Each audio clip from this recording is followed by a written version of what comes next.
Hey guys, nag-post ako kanina ng isang post. Ang sabi ko doon ay kung bibigyan kita ng puhunan ngayon, ano ang sisimulan mong business?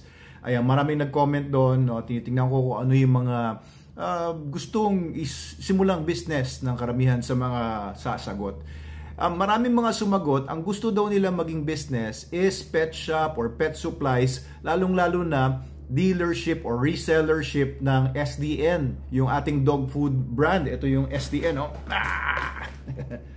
Anyway, meron din tayong ibang mga produkto like yung mga soaps natin, mga powders, and mga shampoos, kagaya nito. So, ito po, ang marami kasi gusto maging dealer naman ito, gusto maging reseller, pero wala silang puhunan, sabi nila.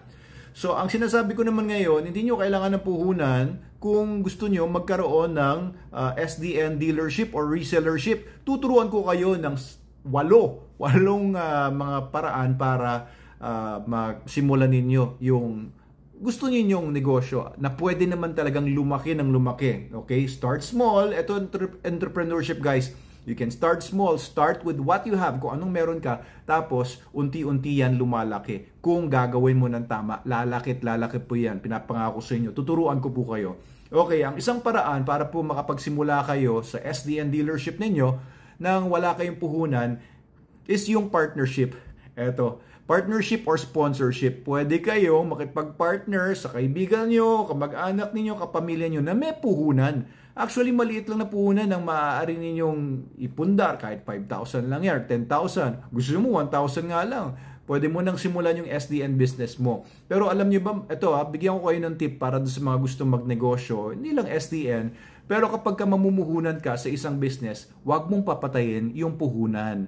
Ito ang tip na pinakamahalaga sa lahat. Kung ikaw ay magbe-business, no, mamumuhunan ka ng 5,000, for example, or merong nag-sponsor sa iyo, nakipag-partner sa'yo, sige, hati tayo. Pero ako magpupuhunan, ikaw ang magtatrabaho, pumayag ka naman. Halimbawa, no, yung 5,000 pesos, yun yung puhunan ninyo. Wag mong gagalawin yan.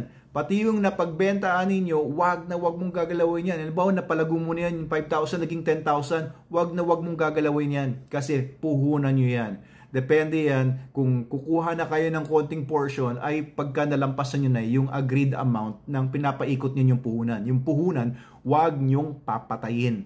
Parang may buhay na yan. Business na yan. Yung business na yon, may sarili siyang buhay, wag mong papakialaman yung buhay niya kasi yung buhay niya nasa puhunan. Okay, so pwede kayong kumuha ng mga partner or sponsorship, number 1. Number 2, ito sinulat ko dito, pwede kayong mag-request ng consignment. Okay, may ilang mga distributors na pumapayag na magko-consign sa inyo ng produkto. O kaya naman, terms sa inyo ng produkto. Bibigyan ka ng produkto, halimbawa worth 5,000 lang muna or worth 10,000 or worth 100,000, depende sa iyo, no? At hihintayin kung kailan mo mabenta o kaya sabihin niya, sige, 15 days terms ko bibigay sa iyo yan. After 15 days, tsaka mo babayaran. Ayan, pwede ka na magsimula, di ba? Bilisan mo yung ngayon pagbebenta. Siguraduhin mong mabebenta mo na yung kukunin mong mga produkto para pagdating ng 15 days na yon o kaya mabayaran mo na kagad siya kung consignment yan. May mababayad ka na. Okay, hindi mo kailangan ng puhunan kung meron kang magandang reputasyon, and smart business skills kahit papaano na mapagkakatiwalaan ka ng distributor or ng mother company. Kasi syempre, ang number 1 puhunan mo talaga, hindi naman talaga yung pera, kundi yung iyong reputasyon, ang iyong pagkatao at ang iyong talino. Kung kaya mong gawin yung business, I'm sure, no, maraming pwedeng magpahiram sa iyo ng pera or ng produkto. Yun yung number 2, consignment or terms. Manghingi ka ng terms, 15 days, babayaran kita. Pwede ka mag-issue ng post-dated check kung meron kang post-dated check. O kaya, isang line mo yung gamit mo. Halimbawa ka, may extra kang cellphone. O kung ano may gamit ka sa bahay, isang lako muna sa inyo po ito. Tapos pahiramin nyo ako ng produkto. Tapos kapag nabayaran ko na po sa inyo yung produkto, ibalik nyo na sa akin yung gamit ko. Pwede ganyan, mga deals, no? Number 3, pre-orders and down payments. Hindi mo kailangan ng puhunan dyan. Pwede ka mag-set up ng Facebook page mo, no? Halimbawa, Doc Abel's online shop. Ayan, gawa ka ng Facebook page. Madali lang po yan. Pwede kayo magpaturo sa amin kung gusto nyo magtayo ng Facebook page. At yan na yung inyong negosyo. Alam nyo ngayon, digital na ngayon, online na po ngayon lahat. Kaya hindi nyo na kailangan magtayo ng tindahan, ng milyon ng gagastusin nyo para sa struktura. Mag-open ka lang ng Facebook page, meron ka ng store, meron ka ng storefront. Okay, pwede ka rin mag-apply for business sa TikTok. Ayan, pwede nyo po pag-aralan yan. So, online stores. Pwede ka nang kumuha rin ng shop sa Shopee, Lazada. Madali na po ngayon lahat ang business. So, if you have an online store, no, Facebook page, pwede mong ilagay na ngayon yung mga pictures doon ng SDN at iba pang mga products.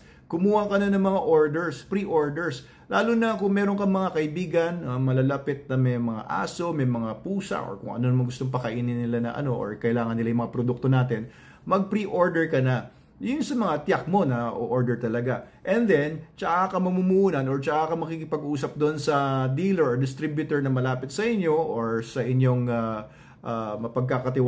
may tiwala sa inyo, tsaka kayo kukuha ng produkto. Ayan, isang pamamaraan yan, pre-orders and down payments. Sa number 3, pwede kang manghingi ng down payment. Kung pinagkakatiwalaan ka naman nila na magbigay sila ng down payment, yun ngayon yung pambibili naman ng produkto.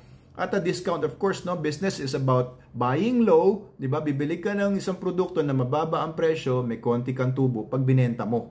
Ayan. Tapos, ang maganda sa mga produkto kasi natin, consumable siya. Kaya, after maubos yung dog food, ay bibili ulit ang iyong mga kliyente. Kaya, siguraduhin mo na yung reputasyon mo, yung tiwala nila sa iyo ay hindi masira. Kasi, masisira yung tuloy-tuloy ng business mo. Di ba? Okay, number 4, online sales affiliates. Okay, so may mga programs kagaya sa Shopee, kagaya sa TikTok na mag-affiliate ka lang.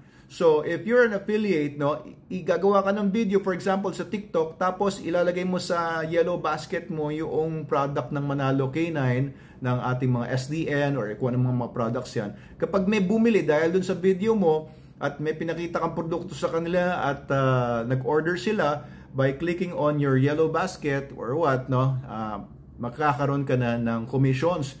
O, maganda niyan, nationwide ang coverage mo. Hindi ka nagre-rely lang sa malapit lang na mga benta or mahirapan ka kasi pagka magdi-distribute ka nationwide. Kapag affiliate ka sa TikTok or sa Shopee, no, diretsa bibili sa amin ang mga buyers mo, pero si TikTok or si Shopee, babayaran ka ng commissions. Yun yung affiliate. Kung interesado kayo dyan, pwede namin kayong turuan dyan or pwede ninyo man i-research yan sa internet kung paano maging affiliate ng TikTok or ng Shopee, Lazada.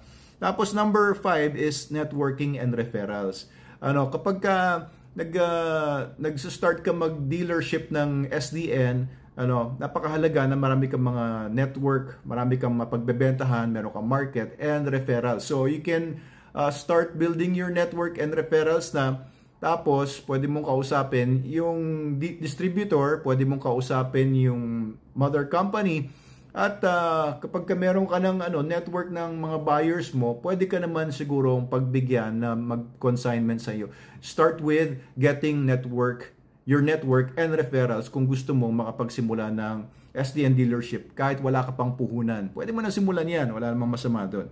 Number 6, yung barter system. Maaring meron kang skills, meron kang gamit sa bahay na hindi mo ginagamit na kailangan ng distributor o kailangan ng kumpanya. Halimbawa, meron kasi kami mga lumang yero dyan, pwede pang gamitin. No? Kailangan namin ng mga building materials doon sa site sa Manalo Resort Hotel. So, pwede mong i-barter yun. O ito, kunin nyo na yung mga gamit kong ito at ipalit nyo na lang yung dog food. Ginagawa po namin yan.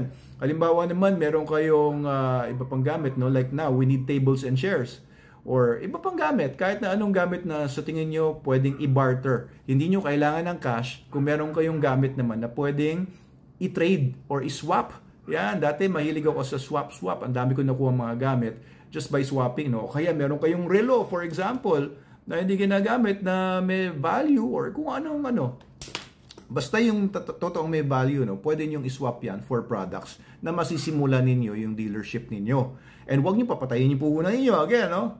Alright, so number 7 naman, microloans or grants. Meron po kasi ilang mga loans, no? Alam ko, GCash ngayon nagpapaloan, SSS nagpapaloan, at iba pang mga microloans, maliliit mga loans, pwede kayong mag-loan. I-weigh nyo lang kung ano yung mas matimbang, yung interest na gugugulin or babayaran nyo dun sa loan or yung tutubuin nyo sa pagbenta ng SDN. So, you can weigh it out, no? So kung nakita mo naman na yung kikitain mo sa pagbenta ng STN mas malaki at konti lang yung interest na mababawas doon sa kikitain mo, adi magano ka, it could be a good, wise decision to get a loan. Alam niyo may mga bad debt or bad loans, may mga good loans. Ang good loans is yung uutang ka para papalaguin mo, wag mong papatayin yung puhunan na yan. Kung yung loan mo ay pupuhunanin mo, wag mong papatayin yan. Okay, para lang sa business mo yan. Huwag mong pambibili na ng Jollibee yan o kung anong mga luho-luho hanggang hindi pa lumalaki yan sa level na gusto mo. Okay, number 8 is work on commission.